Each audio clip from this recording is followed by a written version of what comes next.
Hello, Marian Church of God. How are you?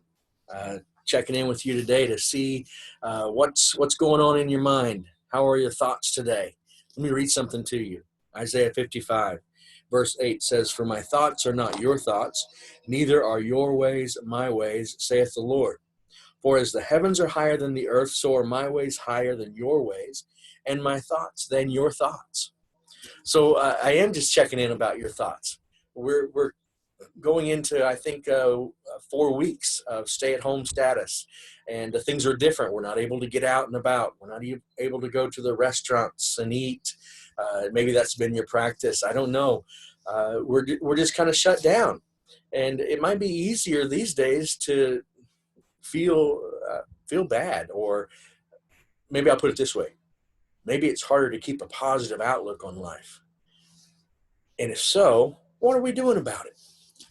I just read in Isaiah that we serve a God who says, look, my thoughts and my ways are higher, they're greater. So I wonder if you and I might tap into that for some help, for some relief in this area. Hey, I hope you enjoy the scenery. This is around the church property, and it'll be nice to have everybody back here and you can see this live, right? I thought it'd be nice to be outside. The last few days has been so beautiful, and I hope you've been outside enjoying it. It's a little cloudy today, but perhaps we need the rain, right? Well, let's continue on with this idea of considering our thoughts, and let's pick up there in verse 10 and see exactly where this might lead us. Verse 10 says, "For as the rain cometh down and the snow from heaven, and returneth not thither, but watereth the earth, and maketh it bring forth and bud, that it may give seed to the sower and bread to the eater." You see, God is an amazing God, right? Created everything to work in order, and the way that God has provided that, like this growing season, produce, the rain comes and it waters the earth, the sun shines, and things grow. There's value. There is produce. There's productivity. Verse 11 takes us to a new level in that. Just like that is planned and designed to provide for us, there's something in the spiritual realm that God has done for us. And let's read this verse 11. It says, "So shall my word be that goeth forth out of my mouth.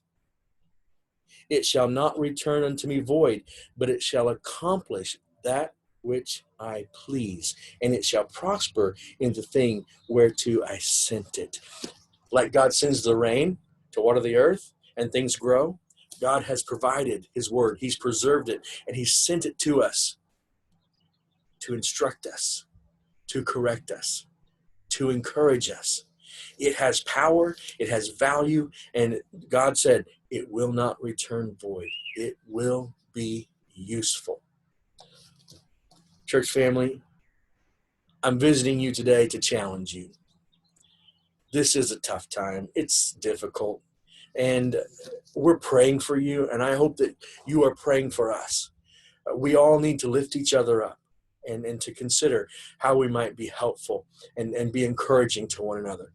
And this one thing that I know in this challenge is this: get into God's word, read it. However you want to read it, get into it and read it. Front to back, read in Genesis, read the Gospels, read Paul's letters, just read it. If you need a little extra help in deciding what to read, I'll just share my personal plan with you. And I've done this several times throughout my history. I enjoy this so much. I enjoy reading the Psalms.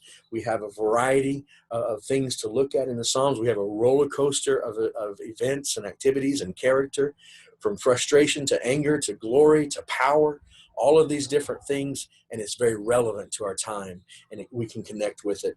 I like to read the Psalms this way. Today's April 15th, so I would start today and read Psalm 15. Then I would add 30 and read Psalm 45, and then Psalm 75, Psalm 105, and then finally Psalm 135. So today I would start with Psalm 15 and read those 5 Psalms. And in 30 days' time, I've consumed the whole book of Psalms. And it's just amazing to me how those Psalms connect with one another, and then they connect with the person who's reading it. So often something has happened the day before that I find something that relates to it in the reading, or maybe that very day or the day following, an issue comes up and it's addressed in that daily reading. God works things so amazingly. He really does mean it when he says his word will not return void. It has use and power, and it will help us. It will encourage us. So I want to encourage you to read God's word and use that method if you would like. Something else, family. Don't forget to check out MarionCog7.org. Click on the calendar of events and get involved, get connected. Chat rooms, Bible studies, prayer times, and worship on Sabbath morning. Come and be together, even though we're apart. The Spirit of God is powerful. God is with us. And he can, even in all of our different homes, he draws us together to be connected, and that we can worship him, that we can learn of him, and that we can grow. I encourage you to check out the webpage and go to that calendar of events. Look forward to seeing you there online. And I just want to encourage you again, get into God's word. God bless you, church.